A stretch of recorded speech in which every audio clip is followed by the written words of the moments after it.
Bom, gente, começando o nosso curso de Digital Analytics e Data Science em negócios digitais, tá bom? Esse assunto está muito em voga e a gente sabe que é uma área que tem atraído muitas pessoas. Apesar dessas pessoas terem entrado nessa área, essa área envolve uma série de conhecimentos que vão muito além de programação, de conhecimento de dados, de conhecimento de SGBDs, de relacionamentos.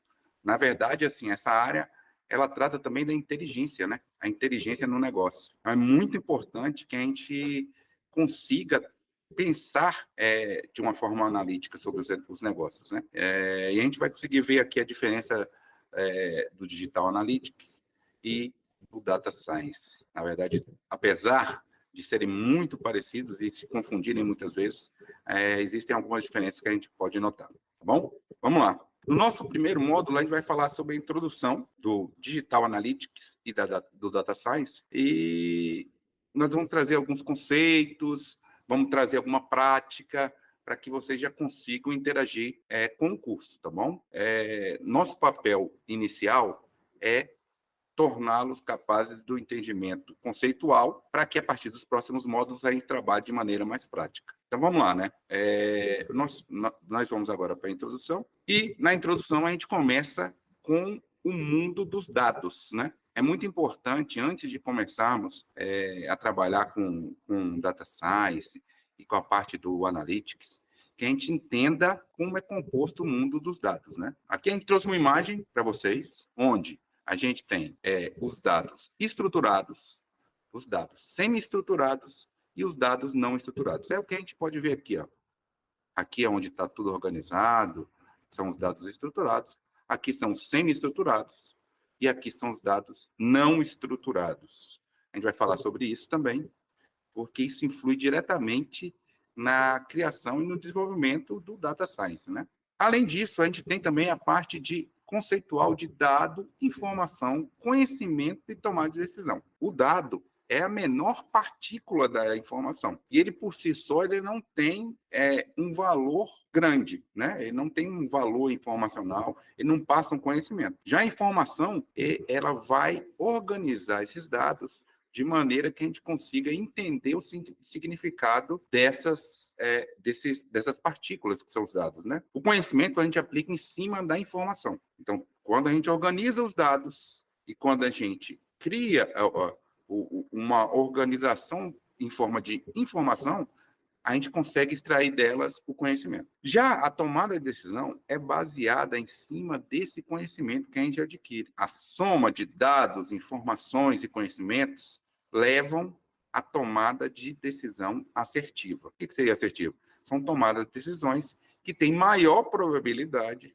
de darem certo e atingirem os objetivos. A gente trouxe, já para começar, um pequeno cenário onde a gente vai pensar como um gestor. No caso, um gestor de futebol, tá? Nós vamos pensar dessa forma para que um gestor de futebol possa melhorar a sua equipe. E para isso a gente trouxe 3 indicadores. A gente vai falar sobre isso mais para frente.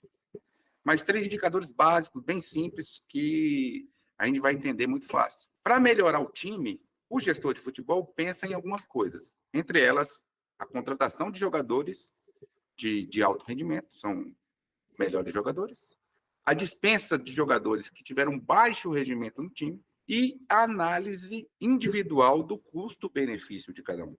Isso talvez seja a parte mais difícil, né? Como a gente vai fazer esse julgamento, como a gente vai fazer essa classificação, e um nome bem usual, essa gamificação, onde a gente vai poder apontar qual é o melhor custo-benefício entre os jogadores. Vamos lá. Então, a gente traz aqui para vocês um exemplo de dados. E é importante a gente falar também que os dados podem ser qualificáveis e quantificáveis. Às vezes, inclusive, os dois. Mas, como o próprio nome já diz, né? O quantificável é aquilo que a gente pode fazer conta, fazer média, fazer soma, todos aqueles valores que a gente pode trabalhar matematicamente. Já os dados qualificáveis são os dados em forma de texto, de vídeo, em forma de imagens, né? A gente tem muito isso em dados não estruturados. Então, os dados quantificáveis são os numéricos e os qualificáveis são os não numéricos. A gente trouxe um exemplo aqui, a gente trouxe alguns nomes: Messi, Neymar, Cristiano Ronaldo e Lindoval. Trouxe também 54, 13, 33, 1.000, 5.000, 5 milhões, 1 milhão, 12 milhões, 30.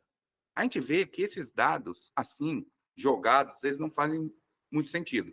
Para a gente conseguir entender o significado único de cada um, a gente sabe que Messi é um jogador, mas se eu não tivesse trazido, de repente, esses grandes nomes, todos fossem na linha do Lindoval, talvez a gente nem soubesse aonde encaixá-los, né? E dessa forma, a gente precisa organizar esses dados para que a gente consiga apresentar informações. Então, o primeiro momento nosso é pensar como gestor, segundo momento é ver os dados, e o terceiro momento é organizá-los em forma de informação.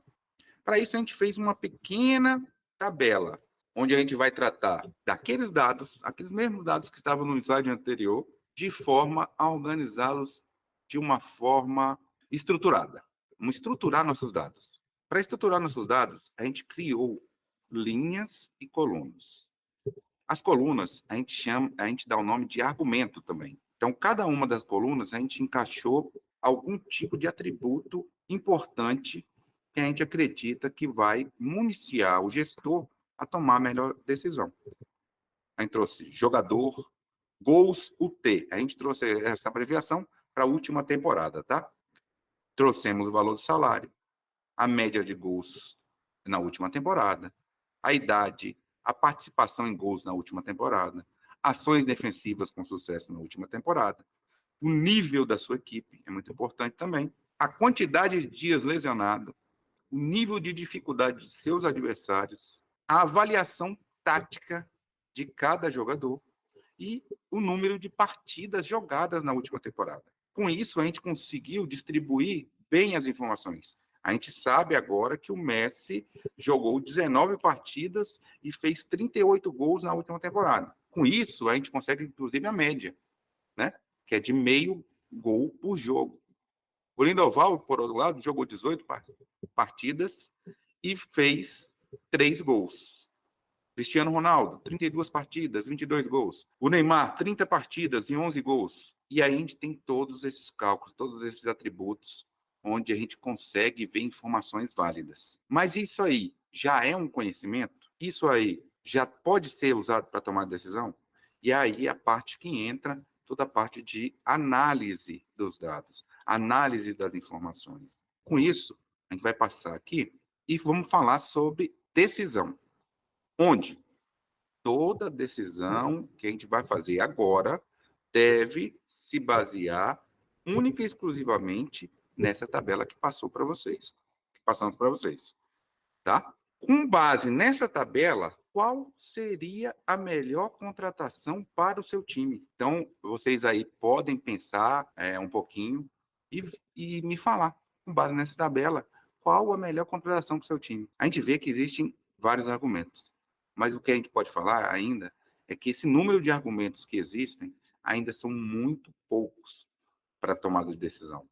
A gente precisa muito mais. A gente vai ver por que a gente precisa de mais.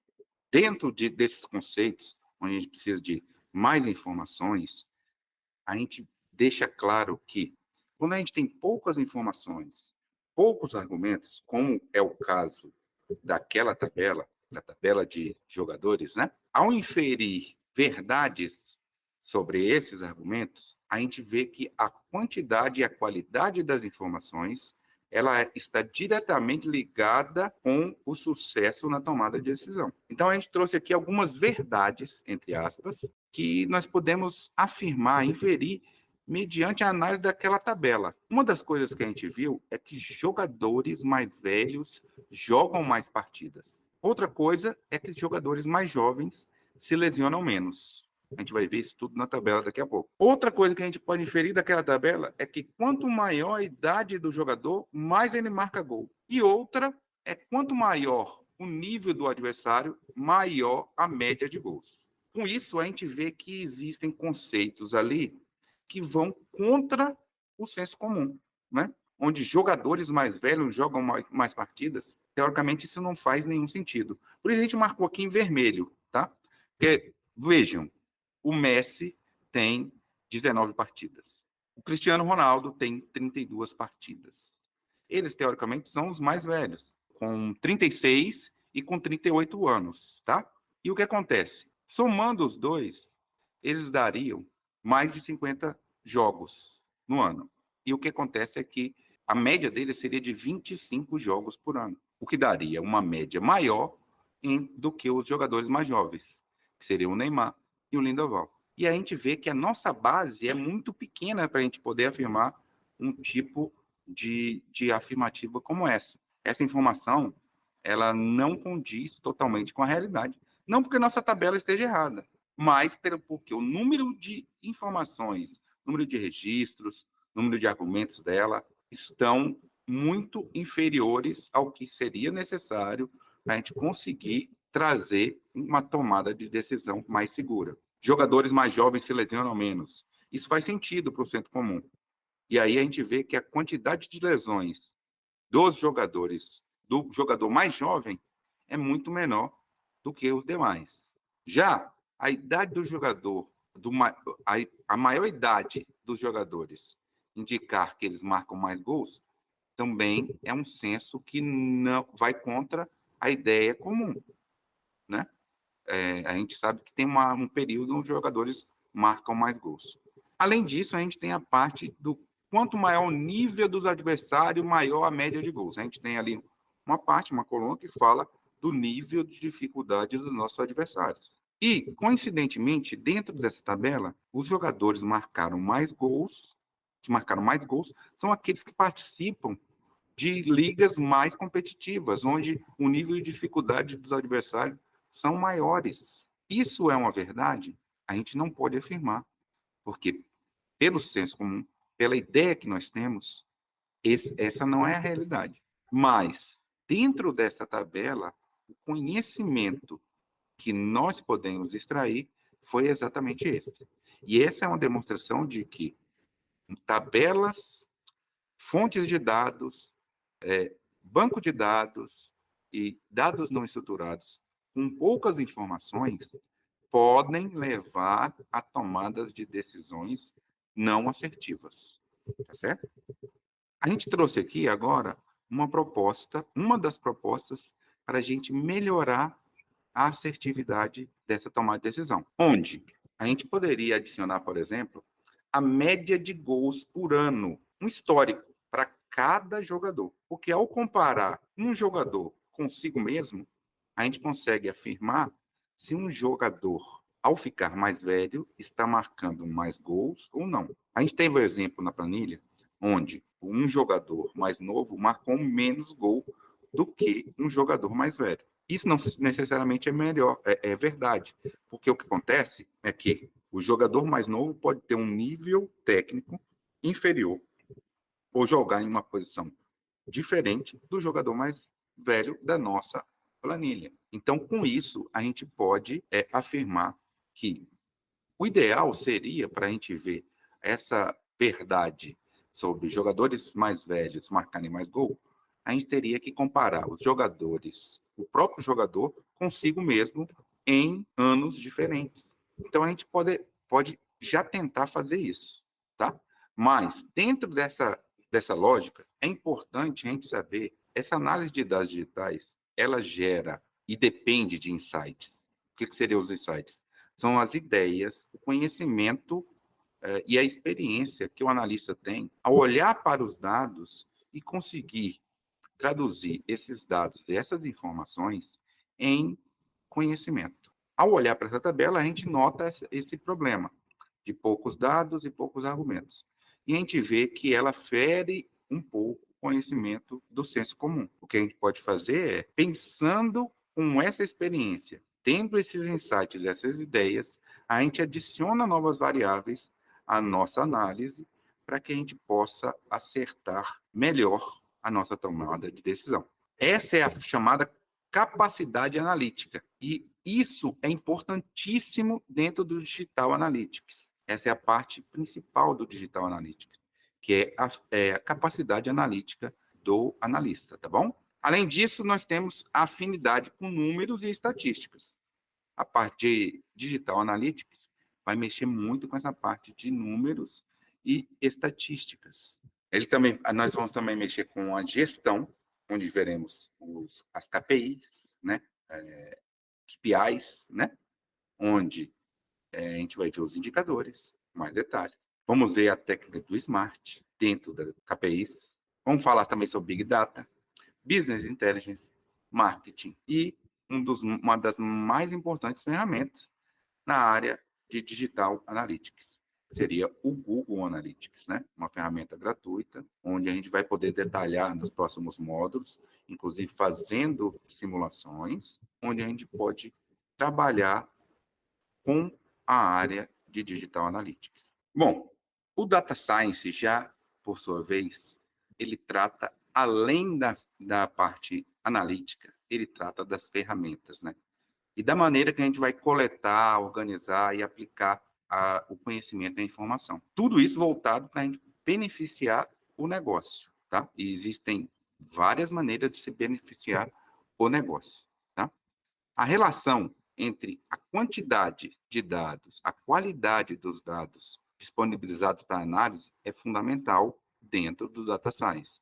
Então, uma das coisas mais importantes é que o Data Science trabalha com grandes quantidades de dados. É necessário também a gente entender um pouco de programação, né? A gente trouxe até o Python, onde a gente vai trabalhar o Python como para a parte de Data Science, mas existem outras ferramentas, como R. Vamos analisar bem os dados, modelar esses dados, seria organizar de uma forma que a gente consiga, nós consigamos um melhor entendimento, tanto para nós quanto para a linguagem de programação, e vamos visualizar na prática a parte de dashboards, onde a gente aparece com essa análise. O resultado dessa análise vai aparecer para a gente nesses painéis, nesses dashboards, tá? Vamos ver a parte de padrões. Quando a gente fala de padrões, a gente automaticamente está falando da parte de inteligência artificial, e tudo isso dentro do universo do Data Science.